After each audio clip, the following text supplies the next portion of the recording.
Present us, O Lord, in all our doings with thy most gracious favor, and further us with thy continual help, that in all our works begun, continued, and ended in thee, we may glorify thy holy name, and finally by thy mercy attain everlasting life. Amen.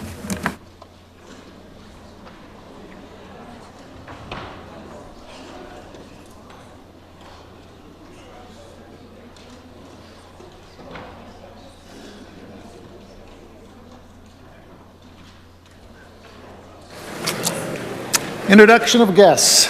Recognize the Premier. Well, thank you, Mr. Speaker. I would request leave for an extended introduction, about 3 introductions, actually. Premier's requested leave for a bunch, maybe 3. Is leave granted? Recognize the Premier. All good things come in threes, Mr. Speaker. Mr. Speaker, it brings me great pleasure to introduce to you, to all members of this Saskatchewan Assembly, Mr. Speaker, some very special guests that have joined us here today. With us are a number of people who have a connection to an incredible story that received a lot of media attention coverage, not too long ago. Mr. Speaker, I'm speaking of the recovery of a Government of Saskatchewan float plane that crashed into Peter Pond Lake nearly 60 years ago. Mr. Speaker, with us today are Linda Ray Grand Kapusta and her husband Don Kapusta. Mr. Speaker, Linda Ray is the daughter of the late Raymond Grand, who was the pilot of the airplane on that fatal day in 1959. Martin Grand, nephew of Raymond Grand, joins us as well. We're also welcome Charlotte Heapy, Perry Thompson Heapy, Thomas Heapy, Ernest Heapy, and his 2 children, Charlotte and James, all of whom are family members of the late Harold Thompson. Harold Thompson was a conservation officer. He was the only passenger on the plane that was traveling from Buffalo Narrows to La Loche when it crashed. And Mr. Speaker, accompanying the family members are Doran Wallace, the president of the Saskatchewan Aviation Museum and Learning Centre, as well as Brent Janvier, the mayor of Michelle Village, and his wife Alison Woods Janvier. Mr. Speaker, Michelle Village is located on the shores of Peter Pond Lake. Finally, we welcome Doug Chisholm, a renowned pilot, author, and historian. As well, Mr. Speaker, joining these individuals today is Harold Fast, who is no stranger to this Assembly, and Harold is a successful Saskatchewan business person as well as an avid pilot. Mr. Speaker, the Minister of Crown Investments will speak in more detail about the accident and the effort that they underwent to retrieve the airplane in a few moments. But members may know that the aircraft went down in bad weather in August of 1959 and it was never found. Mr. Speaker, the past few years have been an emotional journey for the families as they work to recover the remains and personal effects of their loved ones. On March 26th of this year, they managed to do just that. Mr. Speaker, thanks to the coordinated effort led by the families, the effort that involved divers, volunteers from Michelle Village, Dillon, and St. George, museum volunteers, the aircraft, and thanks to all of them, the aircraft was raised to the surface of Peter Pond Lake. Today, it's on display at the Saskatchewan Aviation Museum in Saskatoon. Mr. Speaker, this is truly an amazing Saskatchewan story, and we are so pleased to be joined by the members of the families that were able to join us here today. And I'm looking forward to meeting everyone following question period, as I had the opportunity previously to meet a number of these individuals. Mr. Speaker, I ask all members of this Assembly to join me in welcoming these very special guests to their Saskatchewan legislature.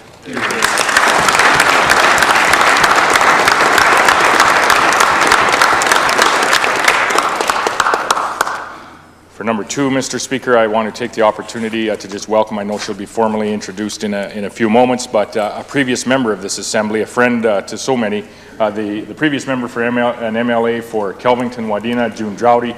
Welcome to your Assembly here today. Here, here. And with me, Mr. Speaker, absolutely.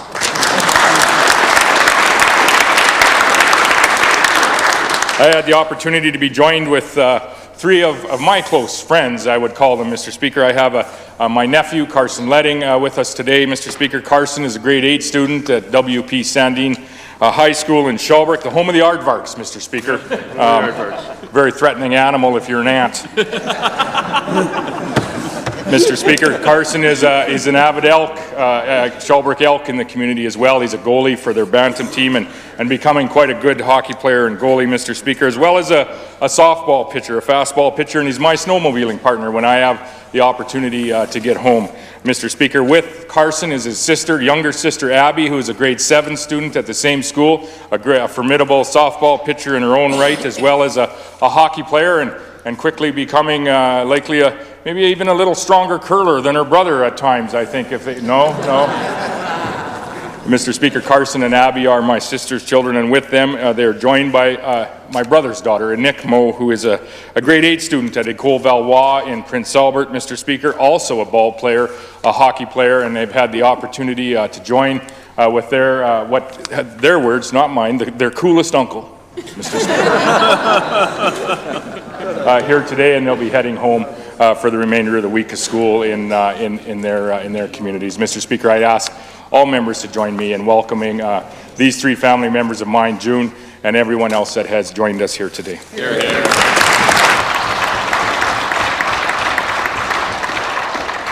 Recognize the Leader of the Opposition. Thank you, Mr. Speaker. We'll be questioning those family members about that coolest uncle comment, checking the veracity of that and how much bribery was involved. I just want to join the Premier in welcoming the family members of the folks who are involved in the aviation crash, and everyone who worked, the historians, the family members, and the local community leaders who worked to tell this story, to raise the plane, make sure that the plane is raised from the lake and that awareness is raised about that important story. And it gives us a lot to think about, reflect about on aviation in this province, especially in the north. Still today, lots of communities reached frequently by small planes. It gives us all some pause for reflection as you think about the dangers that people have taken on to settle our province, to reach different communities, to bring healthcare and business and other connections throughout the province. So once again, I'd like to join the Premier and ask everyone to welcome these fine folks to their Legislative Assembly. Thank you. Recognize the Minister of Energy and Mines. I would like to ask leave for an extended introduction, Mr. Speaker. The Minister has asked leave for an extended introduction. Is leave granted? Recognize the Minister. Thank you, Mr. Speaker. I would like to introduce in your gallery a larger-than-life personality who really needs no introduction. A constituent of mine, Mr. Don Aitchison, who's joined today by his wife, Mardell. For 13 years as the Mayor of Saskatoon, Atch was the city's most ardent promoter and champion. During his time as Mayor, 10,000 community events he attended. He never missed a council meeting. He spearheaded the new police station, the Ramey Art Gallery, River Landing, 3 new bridges, the Shaw Centre, and an indoor soccer field. And he oversaw a population jump in the city from 180,000 to 250,000. In my former life, as a journalist, I wasn't always uncritical of some of Mr. Aitchison's initiatives. But when we would meet, he was consummately magnanimous and gracious. Surely the sign of a most generous personality. One image of him sticks in my mind. It was the opening of the Louis Riel Trail in my constituency. There was a round dance, and his worship joined in, and he looked so happy, so engaged, so completely unself-consciously in the moment. And that's him, who he is. That's why he was called the People's Mayor. A mayor who is also so deserving of the Saskatchewan Order of Merit 2019, which he is set to receive next month. Please join me, Mr. Speaker, in welcoming Mr. Aitchison and his wife, Mardell, to their Legislative Assembly. Hear, hear. I recognize the member for Regina Rosemont. Thank you, Mr. Speaker. It's my honour to join with the Minister to welcome Don Aitchison to his Assembly and to welcome Mardell to her Assembly, Mr. Speaker. Certainly as municipal affairs critic for the opposition, and just as in public service, I got to know Don and how he approached his work, and I'd certainly thank him for that public service. He was always gracious, he was always thoughtful, and always very hardworking. And it's a pleasure to have him here today and to thank him for that service. So on behalf of the official opposition, I ask all members to welcome Don Aitchison and Mardell to their Assembly.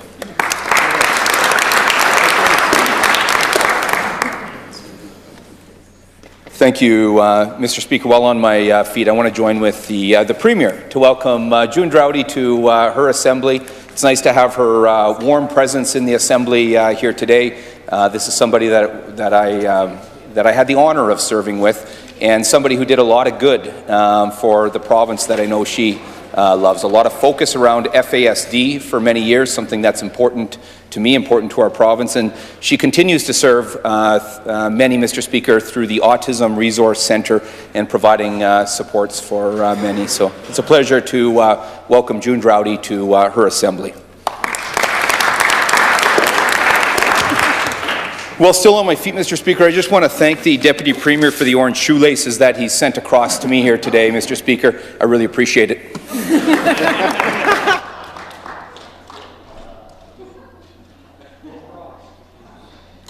Recognize the Minister of Education. Speaker, it would come as no surprise to the member opposite that I had no use for orange shoelaces. So I thought he might. Well, Mr. Speaker, I'd be remiss or green. Mr. Speaker, I'd be remiss if I didn't also welcome Don Acheson and his wife Mardell to the legislature today. Mr. Speaker, in 2003, I was elected as a city councillor for Ward 5, and that was the night that Don was elected the mayor of Saskatoon, Mr. Speaker. And I can tell you firsthand, Mr. Speaker, that much of the success, if not the majority of success over the city of Saskatoon over the past years while he was the mayor, Mr. Speaker, goes to Don's credit and Don's vision. Mr. Speaker, I point to South Downtown, Mr. Speaker, which was an urban wasteland before Don became the mayor, and you can see the significant progress that we've had down there, Mr. Speaker. Over the course of history in Saskatoon, we typically build a bridge about every 35 years, but in Don's tenure, Mr. Speaker, 3 bridges were planned while he was the mayor of Saskatoon. 1 was opened, and 2 recently, Mr. Speaker. We have a new performing arts center, a new art gallery, Mr. Speaker, and my colleague had already indicated a number of the other things, Mr. Speaker. Thankfully, no bike lanes when Don was the mayor, Mr. Speaker. So, Mr. Speaker, I do want to thank Don for the leadership of the city of Saskatoon over the period of time that he was the mayor. I want to thank him for his guidance, and I want to thank him for his leadership. And I really want to acknowledge the fact that I don't think I'd be sitting in my chair today, Mr. Speaker, if it wasn't for the help and the guidance that I got from Don Acheson. He's truly a friend, and Mardell as well. And, Mr. Speaker, I wanted to thank them for that. So, Mr. Speaker, I too want to ask the members of the legislature to welcome Don and Mardell to their legislature. There's a member for Regina Lakeview. Thank you, Mr. Speaker. It is a great delight for me this afternoon to introduce a special group seated on the floor of the Legislative Assembly. Today, with us today, we have a supported retirement group with Inclusion Regina. We have with us today Joanna Valamutu. Joanna is the lead facilitator for Inclusion Regina. We have with her a face from back home, from Lang Yellowgrass area, Edna Whitrow, a volunteer with this group here.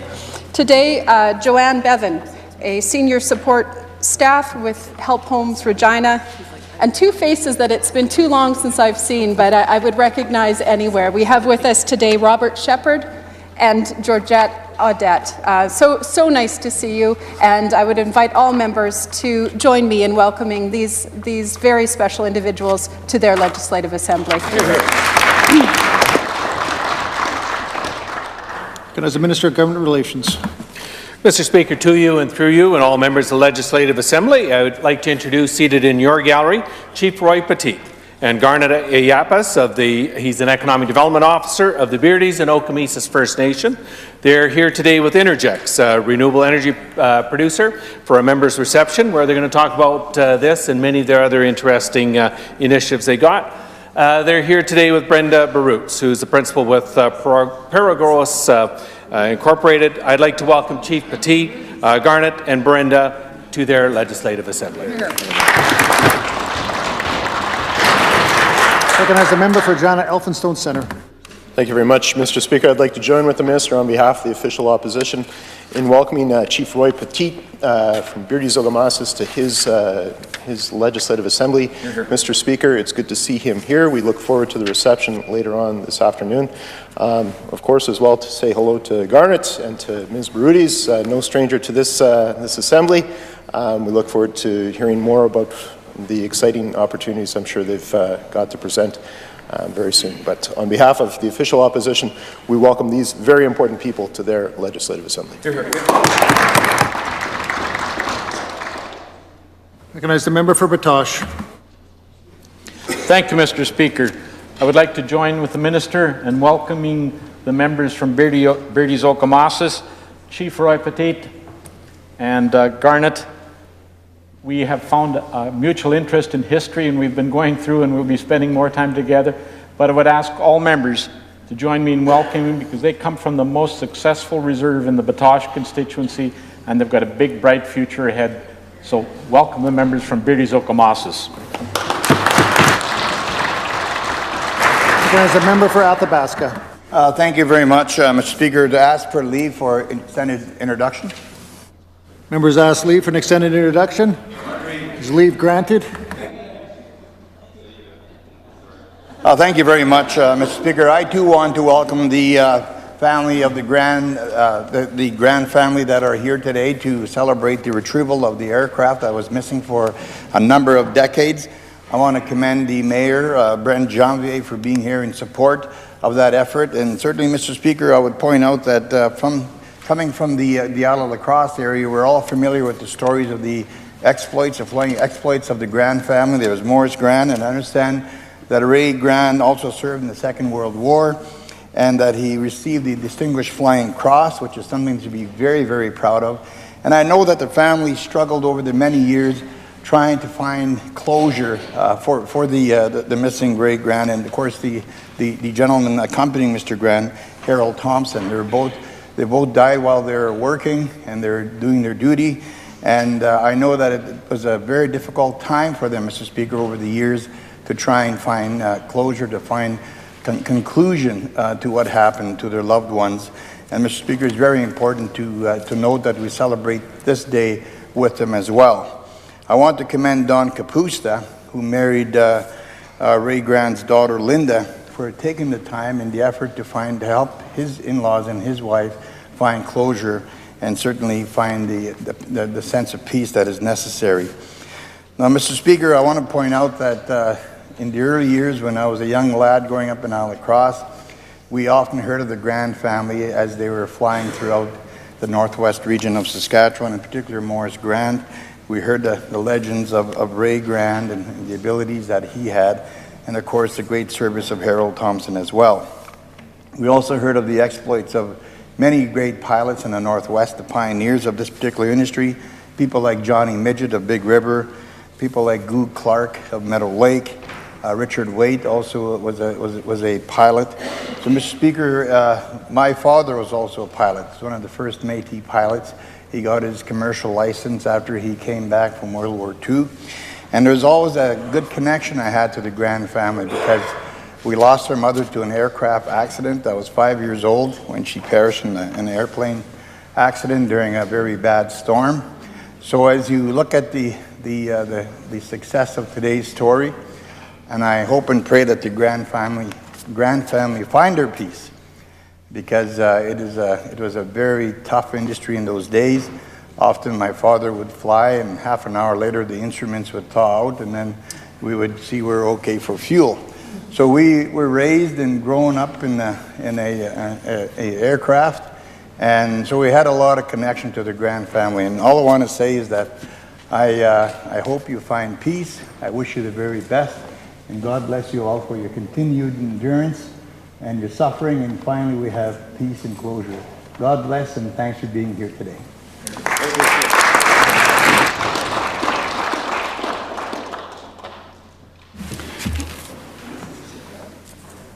Recognize the member for Last Mountain Touchwood.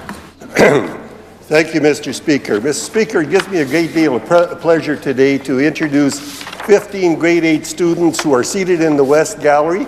These students come from the Ituna School, and they are accompanied by their teacher, Cynthia Yanko. Now, Miss Yanko is I should mention, is a graduate or attended the Social Science Teachers Institute a few years back, and she's been bringing classes ever since, but I understand she's brought a number of classes to the legislature prior to that. It's always good to see the Ituna School Group here. They are accompanied by chaperone Ron Creeway.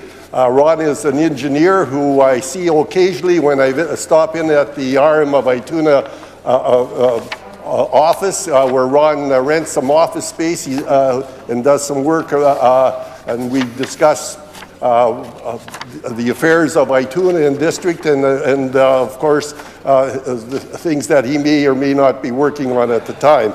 Also, before I ask members to welcome these students, I would just simply make them aware that a former graduate of the Ituna School is one of our table officers, Miss Kathy Briani.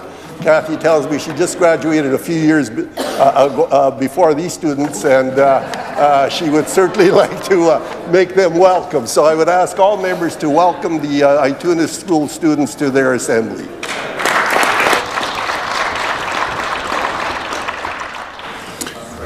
Presenting petitions, recognize the member for Cumberland. Mr. Speaker, I rise today to present a petition on behalf of residents of northern Saskatchewan. There is a definite need for a long-term care facility in the La Ronge area, and according to the Croft report of 2009, shows that the area is in code red. There was $500,000 allocated for planning. That was spent, and then the plan has been ready for years. Seniors are waiting 165 days on average for a bed and are being shipped hours away from their loved ones. And I'll read the prayer. We in the prayer that reads as follows, respectfully request, Respectfully, I'm going to start the prayer over, sorry. We in the prayer that reads as follows, respectfully request that the Sask Party government treat Northern Saskatchewan senior citizens with respect and dignity and immediately invest in a new long-term care facility in La Ronge. Mr. Speaker, the petition is signed by many residents in Northern Saskatchewan. I so present. Hear, hear. Recognize the member for Moose Jaw, Waccamaw. Thank you, Mr. Speaker. I'm pleased today to rise to present a petition from the citizens who are opposed to Justin Trudeau's NDP supporting federal government's decision to impose a carbon tax on the province of Saskatchewan. I'd like to read the prayer. We in the prayer that reads as follows, respectfully request that the Legislative Assembly of Saskatchewan take the following action. To the government of Saskatchewan to take the necessary steps to stop the federal government from imposing a carbon tax on the province. Mr. Speaker, this petition is signed by citizens of Whitewood, Saskatoon, and the fine city of Moose Jaw. Thank you, Mr. Speaker. Recognize the member for Regina, Rosemont. Thank you, Mr. Speaker. I rise once again today to present petitions on behalf of concerned citizens, businesses, communities from all across Saskatchewan as it relates to the Sask Party government's imposition of the PST onto construction labour, Mr. Speaker. Of course, this is the epitome of a job-killing tax, Mr. Speaker. The results, the consequences, the impact speak for themselves, Mr. Speaker. Since the imposition of the PST onto construction labour, we see a serious drop in permits all across the province. We see projects that have been shelved, Mr. Speaker, at a time where we need investment and at a time where we need projects to be advanced.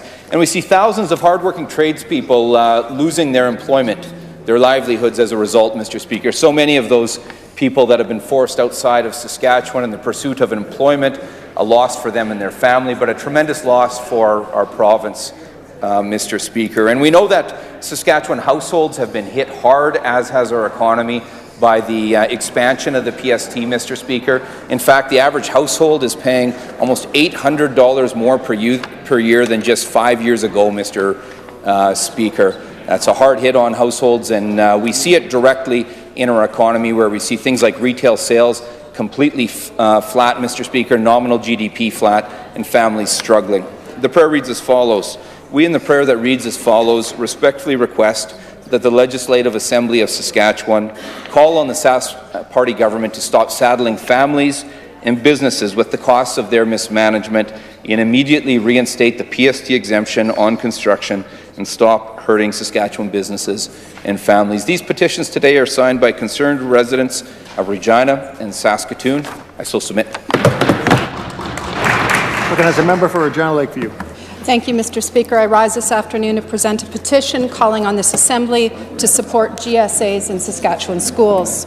Those who have signed this petition wish to draw our attention to the following items: that Saskatchewan lags behind other jurisdictions in securing the rights of gender and sexually diverse students, that gender and sexuality alliances, or GSAs, play a role in providing inclusive, anti-oppressive learning environments, and that these GSAs offer reprieve from bullying and assaults.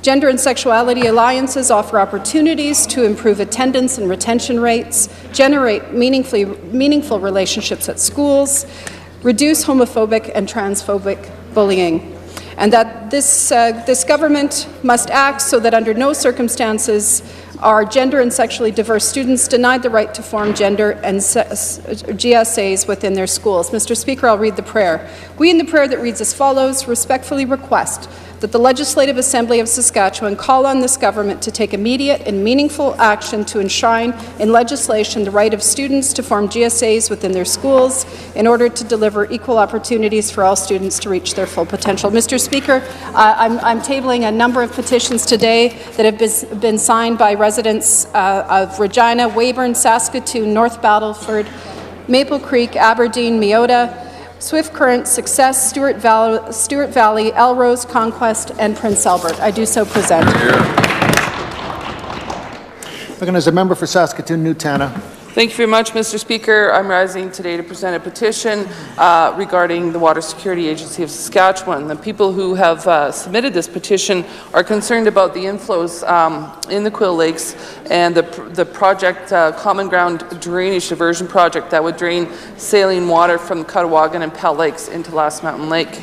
The Water Security Agency has yet to close a single illegal drain flowing into the Quill Lakes watershed as promised, and there was a ruling that the project was not a development under the Environmental Assessment Act. There is widespread public concern regarding this drainage diversion because of potential environmental changes that have an effect on unique, rare, and endangered features of the environment. So, Mr. Speaker, I'll read the prayer. We in the prayer that reads as follows: respectfully request that the Minister of Environment and the Minister responsible for the Water Security Agency of Saskatchewan publicly release all documents used to make the determination under the Environmental Assessment Act, deem the Common Ground Drainage Diversion Project a development, and therefore initiate a full environmental assessment of the project, including public and First Nation consultations, and finally refuse to issue any permits or licenses nor fund any activities under the Common Ground Drainage Diversion Project proposal until a comprehensive, impartial environmental impact assessment and public and Indigenous consultations are completed.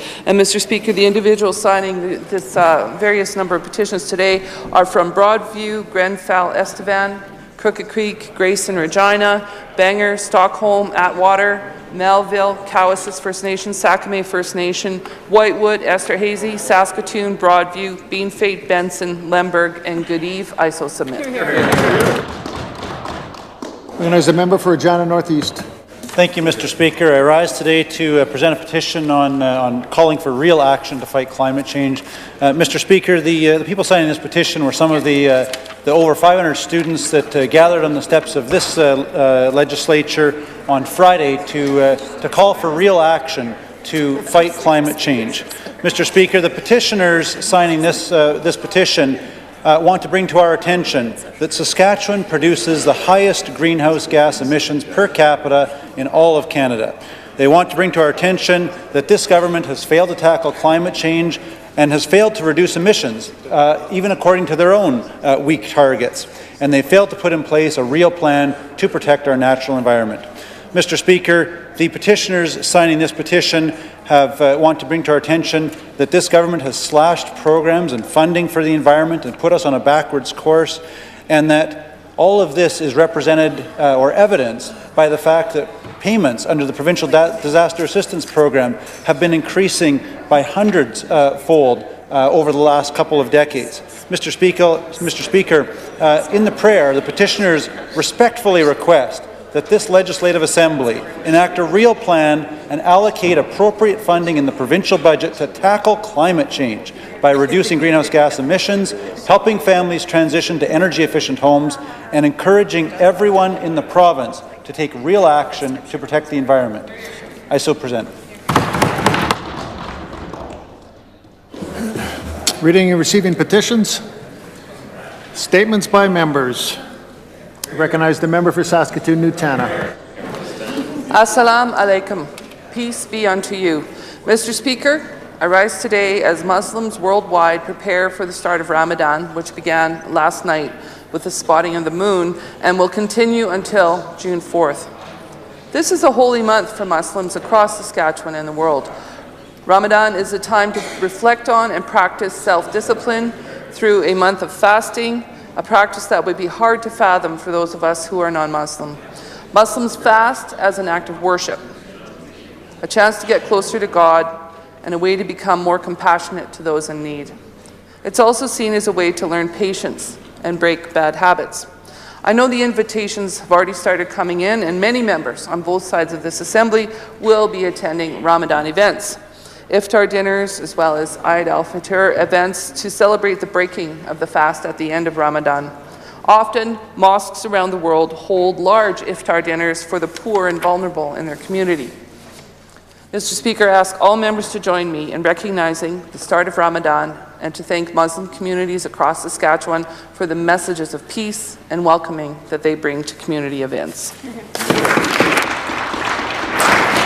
Recognize the member for Lloyd Minister. Thank you, Mr. Speaker. This past Sunday, May 5th, marked the International Day of the Midwife, and today I wish to recognize the valuable contributions midwives make to maternal care in our province. Their profession allows for increased choice and access for delivering mothers by offering obstetrical care in low-risk pregnancies, which allows expectant mothers the option of a home birth. Home births are well regarded by families who have received the service as a more comfortable, calming alternative to a hospital birth. Mr. Speaker, midwifery became a provincially recognized and self-regulated health profession in 2008 with the proclamation of the Midwifery Act. A year later, the first midwifery clinic opened in Saskatoon. Since then, midwives have participated in the delivery of more than 3,700 babies here in Saskatchewan.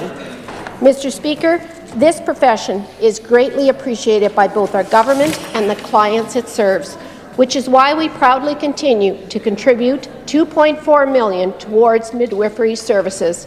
This funding supports 15 midwifery positions in Saskatoon, Swift Current, Regina, and All Nations Healing Hospital in Fort Qu'Appelle. Mr. Speaker, I want to offer my thanks to all midwives in our province for the great work they do and to the midwives who may be in attendance today. Thank you.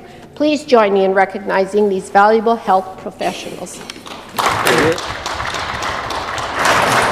Recognize the member for Saskatoon-Riversdale. Thank you, Mr. Speaker. May 6th to 12th marks the Canadian Mental Health Association's Mental Health Week, an annual event that encourages Canadian people to reflect on all issues related to mental health. However, Mr. Speaker, reflecting is simply not enough. That's why the theme for this year's Mental Health Week is Get Loud About What Mental Health Really Is. Mr. Speaker, the first annual Mental Health Week was in 1951. This is its 68th year. The week has focused on reducing the stigma of mental illness and promoting good mental health for all Canadians. Mental health is about more than mental illness. 1 in 5 Canadians live with mental health problems, mental illnesses, or substance use disorders, but the reality is 5 in 5 of us have mental health, just like we all have physical health. We can all benefit from celebrating, promoting, and acknowledging the role that good mental health plays in living a full and meaningful life. By using our voices, we can help create change and build mental health support for people across Canada and particularly here at home. I look forward to wrapping up this weekend at the Step Up for Mental Health Run in Saskatoon. They capped the registration at 2,000, and it's been sold out for weeks, Mr. Speaker, which is always really good to see. So I won't be participating in the run, but I look forward to supporting folks at the water station, and I will be thinking about my nephew Jordan, who my family lost to bipolar disorder. Mr. Speaker, I ask that all members join me in recognition of National Mental Health Week and in getting loud, raising awareness, and creating change for those suffering with mental health issues here in our province. Thank you. Recognize a member for Saskatoon Churchill Wildwood. Thank you, Mr. Speaker. I rise today to recognize a very talented Indigenous artist, Catherine Blackburn. Catherine was born in Patuxent, Saskatchewan, and grew up in Choiceland. She is a member of the English River First Nation and is of Dene and European ancestry. Catherine is a bead artist, painter, and jeweler. Family tradition and culture are sewn into every bead of her work. Catherine's work was recently recognized nationally as a finalist for the Sobey Art Award and internationally through Vogue as one of the 8 Indigenous beaders who are modernizing their craft. In 2017, she was chosen to participate in the renowned Bona Vista Biennale as one of only 26 Canadian artists. Catherine began her jewelry in 2011, and in this short time, she has received many awards, including a Governor General History Award and the 2017 Saskatchewan RBC Emerging Artist Award. Her jewelry design has expanded into fashion, with her work on display at shows in Toronto and Calgary. This government is proud to support her talent through the Saskatchewan Arts Awards and the Saskatchewan Arts Board grants. As well, her work is included in the Saskatchewan Art Board's permanent collection. Mr. Speaker, I would ask all members to join me in congratulating Catherine for her national and international recognition and to wish her all the best in her future work. Thank you. Recognize a member for Regina Rochdale. Thank you very much, Mr. Speaker. Earlier today in the Rotunda, we were very fortunate to hear the performances by 4 school choirs, 2 of which were from my constituency of Regina Rochdale, Winston Knoll and Michael Riffle. Balfour and Miller were also there from Regina Douglas Park. They joined us today for Music Monday, a day where millions of teachers and students from coast to coast come together to celebrate music education in Canada.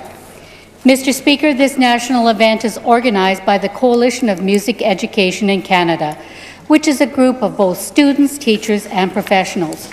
Choirs and classrooms have been learning and performing the Hymn of Freedom for today's event. This anthem, which was written by Oscar Peterson and lyrics by Henrietta Hamilton, express both the desire and respect for equality among everyone here in Canada. Over 60 years in his career, Oscar Peterson received multiple global recognitions for not only his music gifts, but for his humanitarian effort. His legacy lives on through Music Monday and the Hymn of Freedom.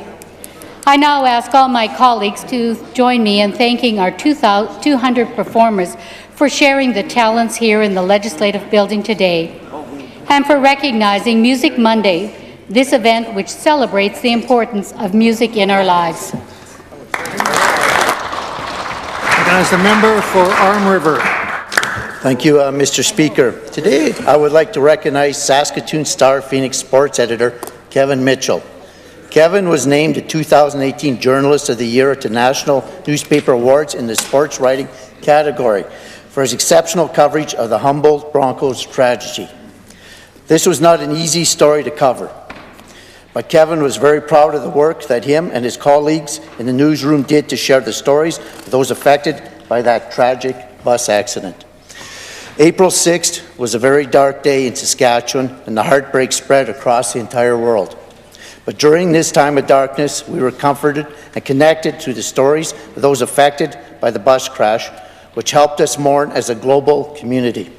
Kevin did a beautiful job of highlighting this community in a respectful way, honoring both the victims and the families of the crash. Their legacy and memory will live on, and we are grateful for Kevin's passion and dedication to remembering our Broncos. Mr. Speaker, I now ask my colleagues to join me congratulating Kevin Mitchell on winning the 2018 Journalist of the Year, the National Newspaper Award. Thank you. Recognize the member for Prince Albert Carleton. Thank you, Mr. Speaker. Mr. Speaker, I'm pleased to rise in the Assembly today to talk a little bit about the amazing story of the recovery of Government Airways Cessna 180 CFJDO and the two men who lost their lives August 20th, 1959. Saskatchewan Government Airways pilot Raymond Gran and Conservation Officer Harold Thompson departed Buffalo Narrows, and shortly after takeoff, the aircraft was lost in adverse weather conditions. Despite an extensive search, the men in the aircraft were never found. In July of 17, an 18-month-long project began to locate the lost aircraft and recover the remains of Raymond and Harold. On July 30th, 2018, the aircraft was located. Between August 18 and January 2019, several other attempts were made to recover the plane. While some personal effects were found by RCMP divers, they were unable to proceed due to lake conditions. On March 22, 2019, Don Kapusta, Mike Fletcher, Martin Grand, Doug Chisholm, and family members proceeded to the site on Peter Pond Lake, prepared by Doran Wallace and Jim Russell. Mayor Brent Janvier and his wife Allison, and many people from the communities of Michelle Village, Dillon, and St. George were so helpful and provided so much support to the success of the recovery and to the families. And on March 26, 2019, nearly 60 years after the crash, the remains and personal effects were recovered and the aircraft was brought to the surface. The aircraft will be displayed at the Saskatchewan Aviation Museum as a tribute to Sask Airways pilot Raymond Gran and Conservation Officer Harold Thompson. Mr. Speaker, this is truly an amazing story. We are pleased that members of the family, friends, and community are here today and have allowed us to share the story and to honor the memory of Raymond Gran and Harold Thompson. Thank you, Mr. Speaker.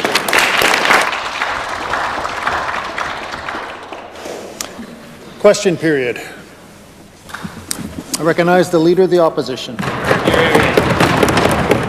Thank you, Mr. Speaker. On Friday, hundreds of students in Saskatoon and here in Regina gathered to ask for action on climate change. Now, the Premier didn't want to hear what they had to say, but he should.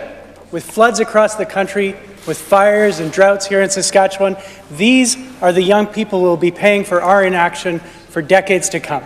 Instead, we've had a decade of inaction, a decade of lip service, a decade in which we've seen cuts to the climate change branch, 80%, silencing Saskatchewan scientists, a decade of missed opportunities in renewable energy, a decade of rising emissions. Mr. Speaker, when will this government realize that climate change is serious? When will they take serious action with clear targets and a means to get there? Hear, hear, hear, hear. I recognize the Premier. Thank you very much, Mr. Speaker. On Friday, the Premier of this province was busy, Mr. Speaker. He was going through a report with respect to a split decision that came down in our case, Mr. Speaker, in our reference case that we had put forward to the Saskatchewan Court of Appeal, which was decided on, Mr. Speaker, as I said, in a split decision, and I indicated on Friday that we will be advancing that appeal to the Supreme Court of Canada on behalf of the people that we represent here in the province of Saskatchewan, Mr. Speaker.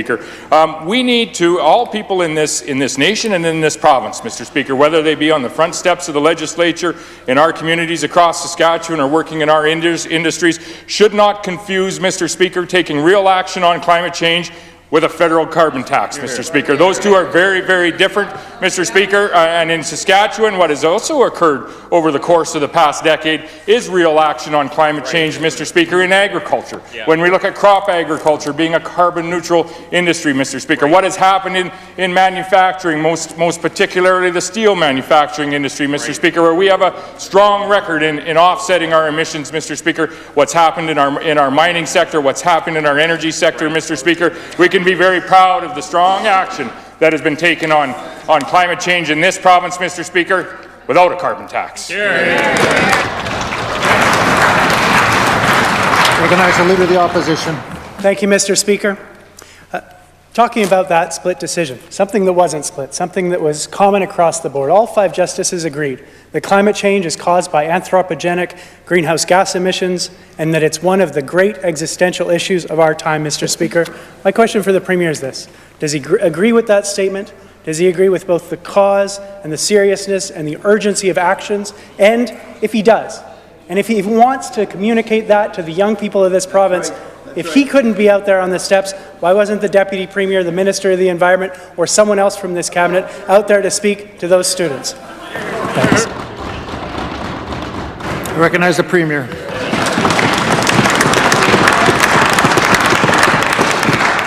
Speaker, members on this side of the House have always indicated that climate change is real, Mr. Speaker. It is a global challenge, and it is caused, Mr. Speaker, by the actions of people not only in this province, Mr. Speaker, but by all around the world, people in industries, Mr. Speaker, and we need to continue to rely on innovation and science and our world's brightest, Mr. Speaker, if we are to actually make any type of a difference, or also spoken as taking real action when it comes to climate change. Mr. Speaker, this is where we differ, Mr. Speaker, from the members opposite. And I liken, and I'll use the analogy of some occurrences this past weekend, Mr. Speaker, with our provincial team that's in the WHL finals, the PA Raiders, Mr. Speaker. They didn't have a very good game on Friday night, Mr. Speaker, and if that was the NDP in that game, Mr. Speaker, they would have waved the white flag. They would have immediately seceded the Memorial Cup to the Vancouver Giants, Mr. Speaker. Well, I got into the game on Saturday night, Mr. Speaker, and those Raiders came back with a flawless effort, a 4-0 effort, Mr. Speaker, where they dominated, Mr. Speaker,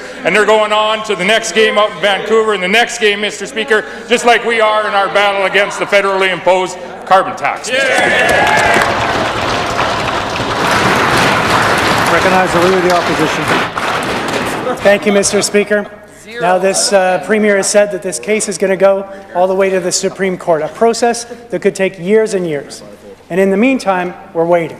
In the meantime, we're stuck with a tax designed in Ottawa and imposed upon Saskatchewan people, Mr. Speaker, a tax for which we should have gotten a much better deal. But this government, instead of coming to the table and negotiating a better deal, only wanted to play political games. It's all about political posturing. Mr. Speaker.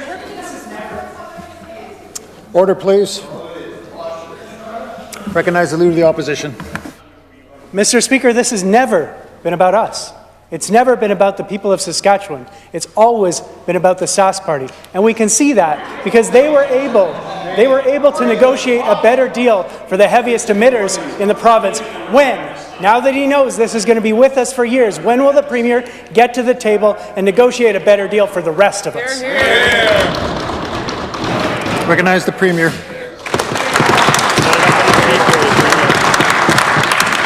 Mr. Speaker, we never left the table.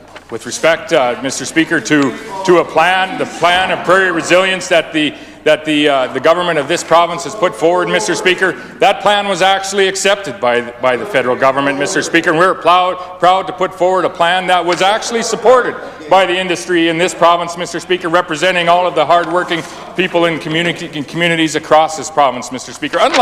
Unlike, quite frankly, the Ponzi scheme that the members opposite have put forward, Mr. Speaker, a scheme that would cost Sask Power in excess of $1 billion, Mr. Speaker, with no real reduction in our carbon footprint here in this province, Mr. Speaker. I would put forward that the federal government would not even accept that particular plan, Mr. Speaker. What we disagree with respect to the federal government, this is where we diverge again from the members opposite to the members of the government, Mr. Speaker, is we put forward a plan that has real emissions reductions. The federal government has chosen to add to that plan a tax on fuel for the hardworking families, the hardworking industries, the small businesses across this province, Mr. Speaker, with no real environmental benefits whatsoever, Mr. Speaker. Recognize the Leader of the Opposition. Never left the table, Mr. Speaker. This Premier, as Minister of the Environment, pouted and huffed and puffed and left the rest of us holding the bag. And as a result, we're dealing with a tax designed in Ottawa instead of coming up with a plan that works for us, Mr. Speaker. And this is consistent with this Premier's inconsistency, Mr. Speaker. A Premier who's all over the map on a number of issues, including equalization, Mr. Speaker. We never know from one day to the next what his position is going to be on equalization. There's a federal election coming up, Mr. Speaker. We need clarity on this important issue. And we also need clarity from our federal leaders. We, as New Democrats, have drafted a letter to the leaders of the three major parties, asking them to tell us what their positions are today on equalization. So I'm having a difficult time hearing the question. Recognize the Leader of the Opposition. We've drafted a letter asking for clarity from the leaders of the three main parties when it comes to their plans for equalization, Mr. Speaker. Will the Premier join us in signing that letter and getting a clear message from the leaders of the federal parties? Recognize the Premier. Mr. Speaker, with the Leader of the Opposition is referencing a meeting of environment ministers on October the 3rd of 2016, Mr. Speaker, where the federal government has unilaterally imposed a carbon tax on all of the people in this nation, Mr. Speaker, a carbon tax that we disagree with this in this province, and he's right, Mr. Speaker. I left that table, Mr. Speaker. I've always been open to discussions since that point in time, Mr. Speaker, but on that particular day I stood with the people of the province, unlike the Leader of the Opposition, who had this to say on October 2016. This is a quote, Mr. Speaker, and I quote, "We applaud the federal government's recent announcement of a minimum price on carbon," end quote, Mr. Speaker. Mr. Speaker, with respect to clarity from our federal leaders, maybe the member opposite, the Leader of the provincial NDP, would ask his counterpart at the federal level on his stance on pipelines, Mr. Speaker, and I say, and I quote the federal leader, "I oppose the development of Kinder Morgan, Energy East and Keystone XL pipelines," Mr. Speaker. He goes on to say a few months later, I've made a really clear no to Kinder Morgan and Energy East, Mr. Speaker. This is the Leader of our federal NDP, Mr. Speaker. This is the Leader of the Saskatchewan NDP that won't even advocate with his federal leader, won't advocate with his colleague in the province of British Columbia, Mr. Speaker. The Premier of that province will not stand up and advocate for the people in this province, Mr. Speaker.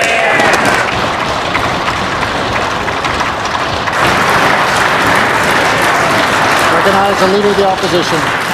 Mr. Speaker, that's patent nonsense from this Premier, Mr. Speaker. We have been 100% clear that we are actually agreed in opposition to the imposition of a federal carbon tax, and we are agreed in the need to get our energy products to market. Now, Mr. Speaker, we also used to be agreed when it comes to equalization. There used to be a united front on asking for a better deal. New Democrats, Sask Party, Conservatives, all on the same page. Once upon a time we agreed, but then something changed. There was a federal election, and the Conservatives changed. The Sask Party changed. New Democrats didn't change, and the need for a better deal on equalization sure as heck didn't change, Mr. Speaker. And we've heard nothing in the way of consistency from this Premier. Here's a chance to make it clear. Does the Premier actually want a better deal on equalization? Does he want a better deal? And will he join us in signing a letter asking for clarity from all of the federal leaders? Or is he too worried about getting Andrew Scheer elected to ask for a better deal for Saskatchewan people? I recognize the Premier. Well, we're going to see a ballot question this fall in the federal election, Mr. Speaker. Make no mistake about it. Mr. Speaker, with respect to equalization, there's one province that actually has a proposal on the table with the federal government, Mr. Speaker. That's the province of Saskatchewan, and that's our 50-50 equalization formula. Mr. Speaker, I guess I would have a question with respect to, is there something else in this House that has actually changed, Mr. Speaker? On March the 21st of 2018, the Leader of the provincial NDP said this. He said, and I quote, "This government is about to embark on a costly and pointless crusade," end quote, Mr. Speaker. He was referencing our court case, Mr. Speaker. The critic for the Ministry of Justice last Friday had indicated that she believes this should go to the Supreme Court for clarification, Mr. Speaker. I would ask if the Leader of the Opposition actually today wants to stand up and represent the people of this province. Does he still believe that this is a costly and pointless crusade to ensure that we do not have a federal carbon tax, Mr. Speaker, unilaterally imposed on the hardworking families of this province?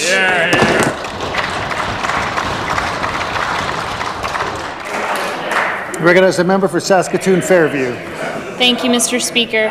Can the Minister of Health describe the process undertaken in recruiting the new... Could the member for Regina Lakeview and the member for Meadow Lake please come to order? Recognize the member for Saskatoon Fairview. Thank you, Mr. Speaker. Can the Minister of Health describe the process undertaken in recruiting the new CEO of eHealth? Hear, hear. Yes. Recognize the Minister of Health.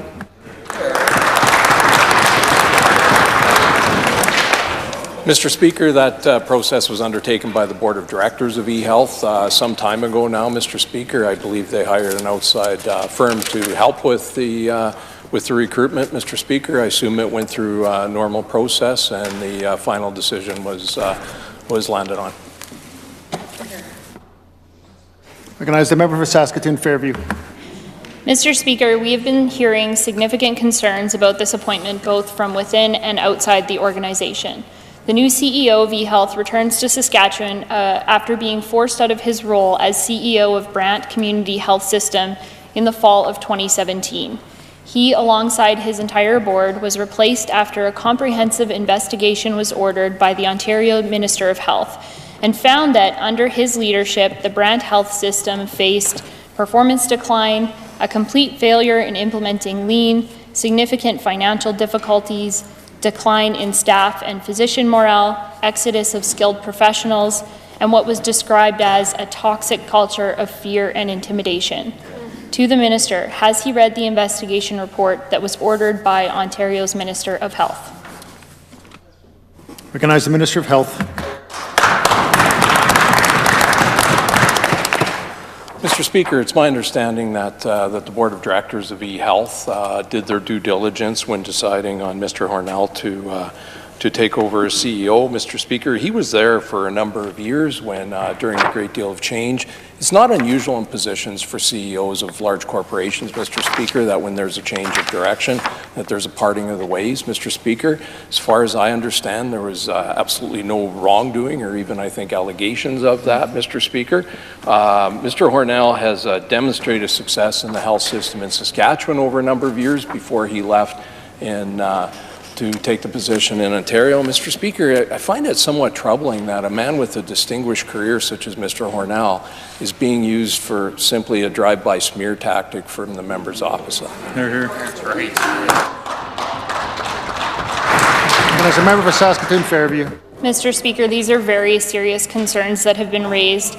The Minister has risen many times in this House to discuss concerns at eHealth, whether it's vendor-sponsored travel, concerns about value for money contracts, or this government's own internal investigations into the organization. It would not be an exaggeration at all to say that eHealth Saskatchewan is an organization in turmoil. The ship needs to be steadied, and there are valid concerns about appointing a CEO who was just investigated and shuffled out of an organization in chaos as a wrong move, and it's a great risk to the organization. To the Minister, is he hearing the same concerns we are? How does this move make any sense? Recognize the Minister of Health. Hear, hear. Mr. Speaker, I will agree with one comment that the member opposite made about the ship needing steadying. That's absolutely the case, Mr. Speaker. That's why a little over a year ago, a new board of directors was appointed in eHealth, Mr. Speaker, and to somehow allege that the travel issue or any of those other issues were as a result of Mr. Hornell is just simply wrong, Mr. Speaker. He just started working there, I believe, last October. Mr. Speaker, he's what the Board of Directors have landed on as a CEO to help steady the ship, so to speak, Mr. Speaker. Once again, it's just incredibly disappointing that for a couple of cheap political points, Mr. Speaker, that the members opposite would smear a long-term civil servant. Hear, hear. As a member for Saskatoon Fairview. Mr. Speaker, in his time as CEO of the organization, there were 3 separate reports on operations, all damning. Twice, the Medical Staff Association wrote calling for investigations into the senior leadership at BCHS. A letter signed by 80 physicians reads, quote, "Staff engagement and morale are at all-time lows.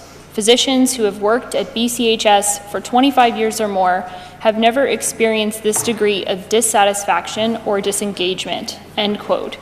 In just 4 short years, leadership squandered $18 million in cash reserves and failed to balance the books each year until their CEO was replaced. This isn't speculation, these are facts, and they call into the question this government's choice to hand him the crucial portfolio of eHealth CEO. What assurances can the minister provide that we won't see history repeat itself? What measures are in place to ensure the leadership at eHealth won't have the same devastating impact it had on the Brant community healthcare system? Hear, hear. Recognize the Minister of Health.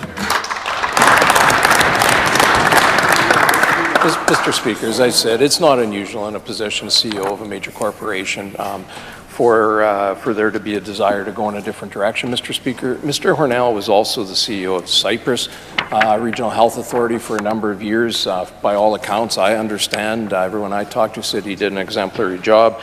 Mr. Speaker, he's also a health system accreditation surveyor with Accreditation Canada. The Board of Directors, along with the outside consultant, the headhunter, if you will, Mr. Speaker, that did the work, I believe they did their due diligence. I've been assured they have, Mr. Speaker. I have a great deal of faith in the eHealth Board of Directors, and I certainly support their decisions, Mr. Speaker. Everything I've seen from Mr. Hornell so far has been very good, Mr. Speaker. I trust the Board of Directors of eHealth to make the appropriate decision. Thank you, Mr. Speaker. Hear, hear. I recognize the member for Saskatoon Fairview. Thank you, Mr. Speaker. A recently released study shows that using antiretroviral therapy can not only suppress HIV, the treatments can also prevent sexual transmission of the virus. Unfortunately, in Saskatchewan, people living with HIV are not being consistently offered treatment. Saskatchewan doctors are sounding the alarm about lives being lost due to lack of access in rural and remote areas. What's the ministry's strategy to ensure those living with HIV have better access to antiretrovirals? Here. Recognize the Minister of Rural and Remote Health. Hello, Mr. Speaker. Thank you for... Hello, Mr. Speaker. It's one of those days. It's been a long weekend. Mr. Speaker, you know, when we look at the impact of HIV and associated diseases in this province, it's of great concern to all of us, Mr. Speaker.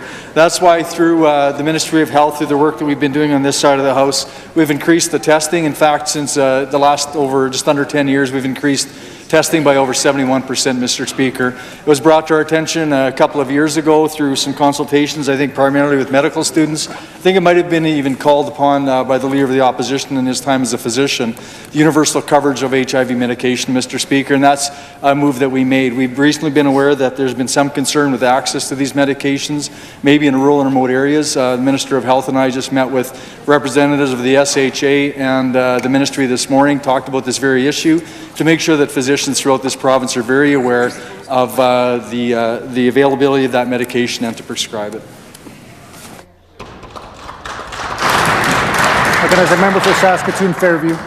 Thank you, Mr. Speaker. These inputs are welcomed, but our infection rate is still 2.4 times higher than the national infection rate. In Saskatchewan, nearly 70% of those infected reported injection drugs as the likely cause. This number has been growing since 2015, as have substance abuse issues in our province. This provides additional challenges, as these are some of our most vulnerable people who can be homeless, suffer malnutrition, and don't have consistent access to primary healthcare providers. What's the government's plan to better target and provide front-end support and access to antiretrovirals to vulnerable patients so they aren't seeking help when it's already too late? I recognize the Minister of Rural and Remote Health. Mr. Speaker, as I just touched on in my last answer, that's why we're doing more education of physicians throughout the province, more primary health care teams throughout the province, and of course, making the coverage of the HIV medication universal, Mr. Speaker, along with educating patients as well, Mr. Speaker. We know that some of these individuals suffering with HIV and associated illnesses have some complex issues at points, Mr. Speaker. That's why it takes all members of the primary health care team to be engaged in these situations to make sure these patients are getting the medications and the treatment that they need. But primarily, we have to find who they are initially, and that's why we've increased the point of care testing to make sure that we find out, first of all, who these patients are and make sure that they have the resources available to them for treatment of these serious illnesses. Recognize a member for Saskatoon Centre. Thank you, Mr. Speaker. Mr. Speaker, with summer right around the corner, our families right across this province are looking forward to enjoying our beautiful provincial parks. But unfortunately, Mr. Speaker, fees are going up at our provincial parks this summer. The Sask Party government is raising the cost of park passes, including the annual park entry permits, that'll increase from $10 to $75, and weekly permits will go up to $40, and a 3-day entry permit are no longer available. Mr. Speaker, why is this minister so hell-bent on stealing summer from our Saskatchewan families? Recognize the Minister of Parks, Culture and Sport. Mr. Speaker, stealing summer from our campers in all our Saskatchewan cities might be a little bit over the top, Mr. Speaker. We look very much forward to camping season opening here very soon, Mr. Speaker. We've had our online reservation system, and Mr. Speaker, people are coming in droves, just as they have in the past number of years, Mr. Speaker. Record attendance, Mr. Speaker. In large part, because we have beautiful campers, we've increased the amount of campsites, Mr. Speaker, the electrical sites, 2 new entirely new provincial parks within our province, Mr. Speaker. It's great for our tourism economy, Mr. Speaker. And again, we look forward to reinvesting those small increases that we have that happened under the government opposite as well. Again, we've reinvested those into provincial parks for everyone to enjoy this year coming up, and for many years into the future. Good job. As a member for Saskatoon Centre. Thank you, Mr. Speaker. This is all rich coming from this government that has hit Saskatchewan people with a doubling of the take from PST, and they know it, and they've increased the take from in tax hikes of $1 billion from Saskatchewan families right here in this province, Mr. Speaker. And just when you think the Sask Party government couldn't take any more from the people of Saskatchewan, we saw a Christmas announcement of higher costs for visiting our parks. Just for example, Mr. Speaker, seasonal electrical sites are going up from $500 to $2,600. Wow. To the minister, how can he justify increases like this? Haven't Saskatchewan families paid enough? Hear, hear! Recognize the Minister of Parks, Culture and Sport. Well, again, Mr. Speaker, we've had the seasonal sites opening, and the numbers are very similar to previous years, Mr. Speaker, so the public has spoke on that part of it. We know the seasonal site costs had been much lower than the private sector in many years previous. It still is in many cases, Mr. Speaker. Again, we're seeing that high demand. Of course, costs continue to go up for the park system, Mr. Speaker. The imposition of carbon tax is something that has happened through all sectors across our province. Again, Mr. Speaker, the fees to get into the park are still subsidized by a significant aspect, Mr. Speaker. And one thing we certainly won't do, what the members opposite did, tax campfires and wiener roasts, Mr. Speaker.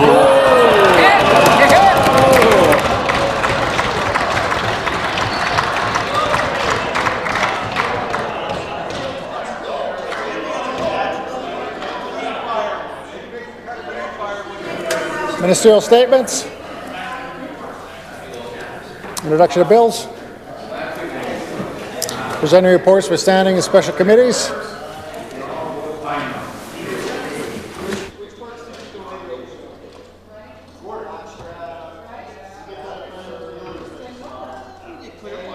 Orders of the day. I recognize the Government House Leader. Thank you, Mr. Speaker. So the committees may continue the good work. I move this House to now adjourn. It's been moved that this Assembly do now adjourn. It's a pleasure of the Assembly to adopt the motion. Carried. This Assembly stands adjourned until tomorrow at 1:30 p.m.